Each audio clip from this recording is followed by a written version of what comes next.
Welcome back everyone for an exciting retro restore where we are actually going to customize both of these. So we're going to take them apart. They're kind of dirty right now. It's just, yeah, pretty gross if you look at them. So we are going to take these shells off and replace them and do all that kind of fun stuff. And also replace the little red LED on the front of here with a nice blue one. So when you flip the NES over, there are a bunch of Phillips head screws to take out. We just have our nice little cobalt set here. And we're just going to use one of these long screwdrivers because our normal set does not get far enough to be able to actually undo any of these. So these ones can be a little tricky, but we are starting in each corner and removing these first. So that is the first 4 screws on the bottom. Had to fight with a screw in that corner to get it out. So then right in the middle, so you can see these 2 dots, those will be the next ones that we take out. Okay, so we have all 6 of those screws out. Let's just pop this little part off just for fun. I mean, we're not going to need it, we're doing our replacement, but we'll just toss it to the side. And we can lift this apart. Look at that, there's the top of the shell. I've not actually taken this apart, so I don't know how gross this is. I don't know what that is. There is something gross kind of moving around on there. Not by itself when I tilt it. There's some cobwebs on there, but you can just kind of take this stuff and toss it to the side now. Oh, look at all that nice dust right there. There are even a bunch of cobwebs on the back of this one. This was one that I got from Facebook Marketplace. I mean, the person was selling it saying they didn't know if it worked or not. So we are going to hope that it works after it's cleaned nicely.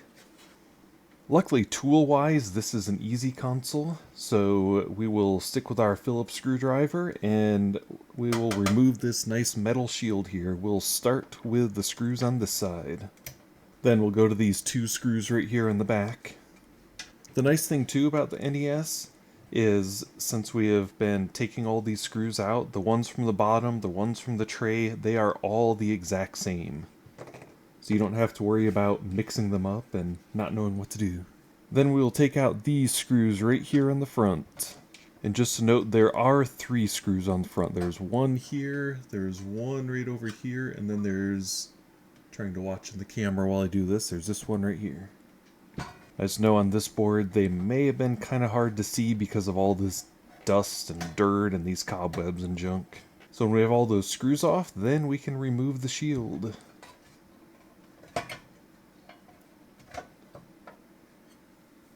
So if you haven't ever seen it before, these are the pins where the cartridge connects into, all the way in the back.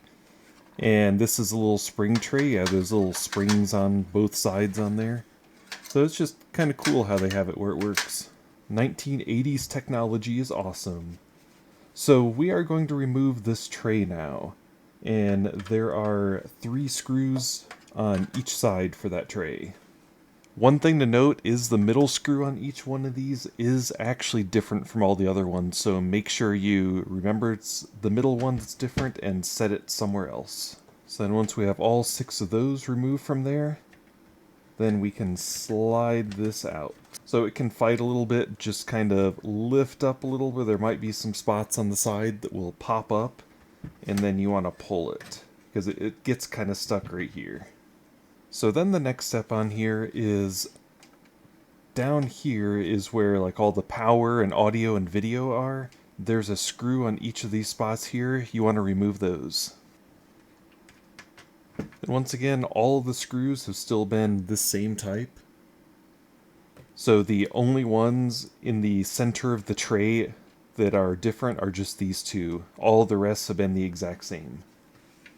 I also need to note, I should have mentioned earlier, make sure you are grounded out because you don't want to short any of this out. So then at this point we have all the screws removed from here. We can actually lift this beast up. Okay, good, there aren't any beasts underneath of it. I wasn't sure if there'd be like a dead mouse or rat or something under it. So just to make our lives easier, when you lift the board up and remove it, we will remove all these connectors too. To remove them, you kind of gently pull on the back of them. You don't want to pull on like one of the cords or something because it could pop right out of there. Just make note, player 1 is right here, player 2 is right here. Then the power button one. That one is a bit more, you have to kind of wiggle it back and forth, but now our board is free. You can even check out the bottom of it, which that looks pretty clean on the bottom. Can't complain about that. There's some dust on here, but we will get all this stuff clean before we put it in the nice shiny new case. Now with what is left on here, if you flip the case over, undo these 2 screws. And these screws are going to be completely different than all the others. They're just little stubby things. So just set them in their own little pile. Then you can pop the front plate right off, set that to the side, and then the controller ports, pull these through, and I mean, it doesn't really matter, but I try to set them to the side based on if they are player 1 or player 2. The main difference is just the length of the cable. Player 1's is shorter than player 2. That's what she said. Then for the power switch, there's 1 screw on each side that you need to undo. And based on the coloring pattern of these screws, they are going to be the same as almost every other screw in this. So now we have that done, that can just pop right out. And we have our power buttons. This is the LED that we are going to be replacing. So now the rest of this case can just kind of go to the side. This case, the top part did have damage to it, so may just end up throwing this case out, but I don't know, the bottom one is in kind of nice shape though. So may just have to clean it. Now we have the 3 best things here for all of our cleaning needs. We have our 91% isopropyl alcohol, our little can of air thingy, which makes sure you're in a well-ventilated place if you're using that, and our Q-tips. Not the garbage plastic ones, but the ones with some sort of like cardboard or something. Doesn't matter what order everything's cleaned, just as long as it all gets cleaned. Now if you do get one of these and the components are broken, through like iFixit or some other places, you can actually get replacements for pretty cheap. And be careful if you are using alcohol or some sort of other cleaner on this piece of plastic, because you can take those numbers off pretty easily. This part's going to be gross. So what I'm doing now is just using the alcohol to try to get all of this gunk off of here, because, I mean, that's pretty gross. You don't want that stuff on your board, because if there's dust or hair or anything like that, it can actually short things out. So the board's looking pretty good now. Now we just want to make sure we get any remaining gunk out of here without leaving behind any gunk from the Q-tip. So these need a little bit of cleaning inside because they were kind of gross looking too. And all we have left that we haven't cleaned are the power and reset buttons. Let's give them a quick clean over. Once again, careful going over the front of them because you can get the power and reset words off of there if you use too many chemicals on them. So then when everything is done being cleaned, you want to make sure to clean off your mat or whatever surface you're working on, because it probably got kind of gross. So now we get to do the fun part.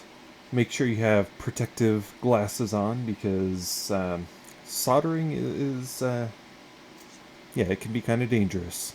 Hopefully it's not picked up too much on here, but I also have a nice little exhaust fan going to kind of keep the solder smoke out. So I was going to do a blue LED, but I figure we have some ultraviolet purple LEDs. We're going to see how one of those looks on here. So we have our new LED, we'll just kind of put it to the side right up here. Then we'll just get the old LED out of here, so it's inside this assembly here. If you just grab the legs of it and pull back, then that's the LED, the little red one that was in there. So we got it all straightened up so it'll be a little easier to handle there. So LED there, we have these two on the bottom. We just want to kind of melt those down and pull the LED out. And we have our old LED. Just kind of set it on here. Those posts will be a little warm on it. And clean off the tip of your soldering iron all the time. Don't want it to be gross. So in the next step, if you take some desoldering wick, you can just kind of use that to remove the rest of the solder on there.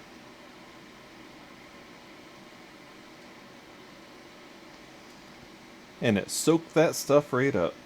Just leave that up there. Clean off our soldering thingy again.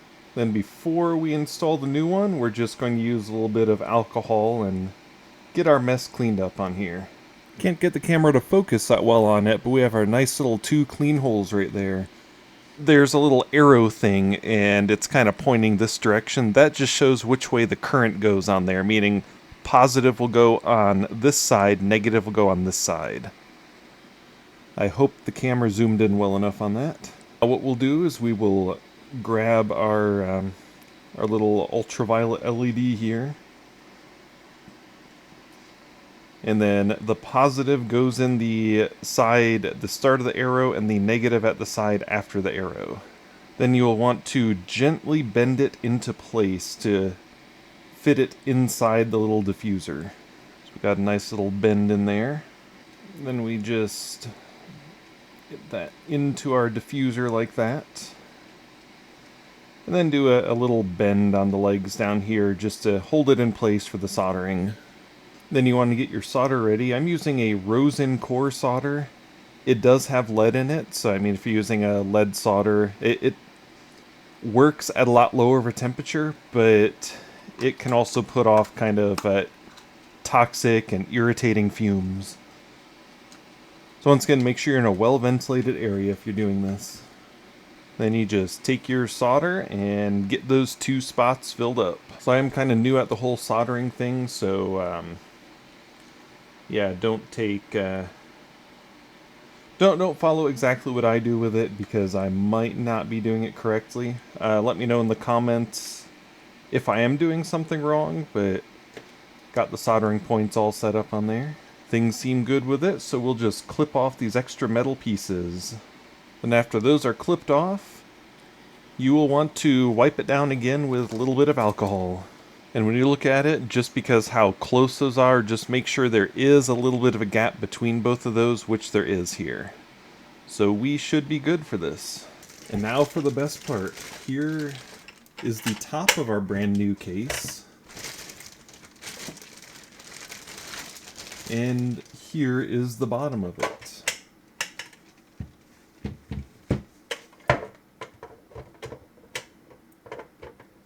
So put together, there we are. So this case is actually from Retro Game Restore.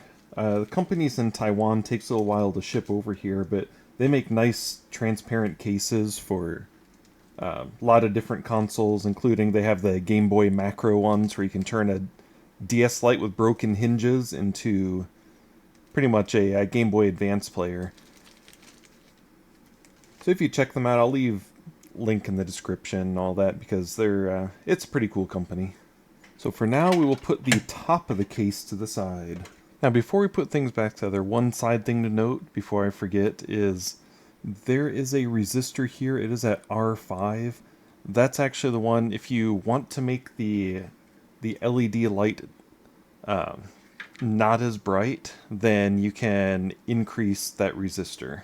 So then we'll take the power assembly and stick it in here, make sure that everything gets lined up, that the little clear diffuser even sticks out through that hole, and then all these screw holes should line up perfectly in there. Then we start putting the screws back in. Had to grab a bit nicer of a screwdriver for getting these in because they are a bit difficult with these smaller screwdrivers. Can't do enough force because physics. Okay, so our power and reset are good now, all screwed in there. So now we get our little controller adapters back in there. The short one is the first player adapter.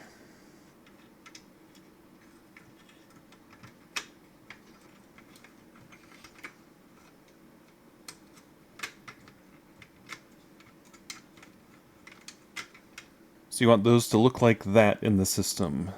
Then we get the little face panel screwed back on. It just goes over the top and then folds down over the bottom. Then he's screwed in. Oh, and it snaps. And this was the one that uses the tiny screws. And there we go, we have that attached now. So then the next step is to take this, take the shield, and just apply it over the top. Well, which is actually the bottom. And then pay close attention to these connectors down here, because we're going to hook all those back up now. We have the shortest one for player 1, plugs right into the back. It's the side that does not show the cords. The cords are on that side, so we want this side to be the top.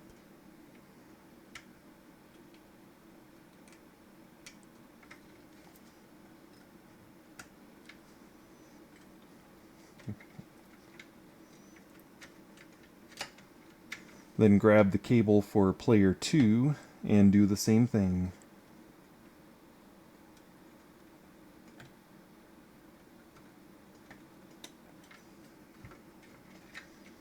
And then the power cable, there are two little parts that kind of stick out from it. That will go down based on how we're holding the board right now.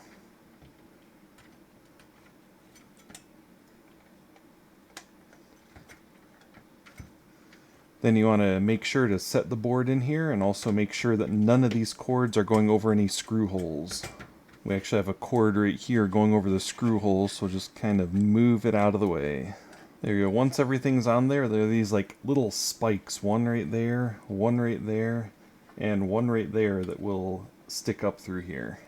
Then we just work on the rest of the screws. So we have these screws for the power section over here that go on each side. So we got the one in there, now we have the one over on this side. Then let's get this tray put back in here and get those screws in place. Tray, you just kind of stick it over the pins and then push it back. Then we can get the screws in place for this. We'll start with the ones that go in the center. And I just dropped that one. Okay, once again, we will start with the one that goes in the center. Doing this just to make sure everything gets aligned well, the other one for the center. And also because then we'll have only the regular screws left. Then we'll work on getting the rest of the tray screws in place. Then we just go around the board and put the rest of the screws in. We'll start on this side. There's one. There's two. We have these two back here. This is a good workout. Then we have three more to put in over here. One right here, and one right here. I just had to readjust things because I kind of made the camera fall by doing this. Still need to get a nicer mount up there for the camera.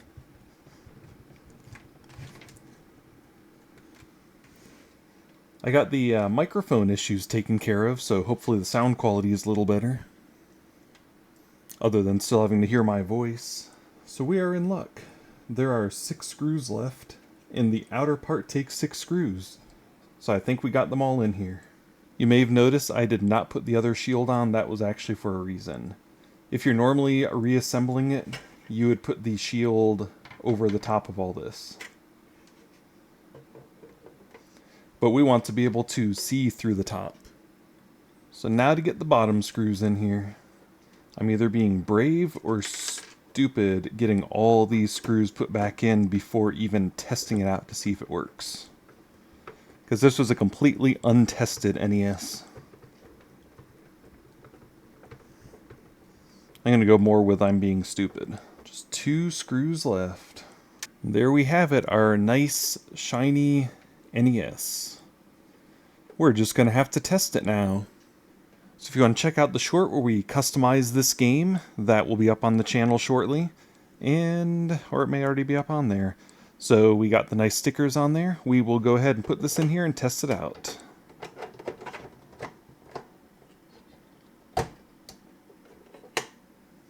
Just as a useful side note, if you grab a power supply, make sure it is for the NES, because I kind of grabbed the wrong one. And here goes nothing.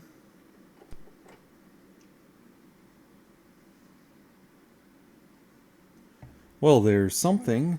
Let me clean that cartridge a little better. Okay, try number 2.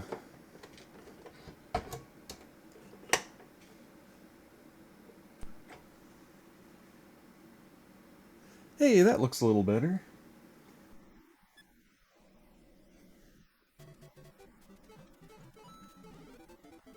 So if you enjoy watching Mario Brother games or other platformers, then make sure to check out the Mario Maker 2 videos that are up on the channel. So yeah, we have a working game here, so this is pretty nice. Let me turn some of these lights off here really fast. There we go, you can see it a little better. That nice purple light in there.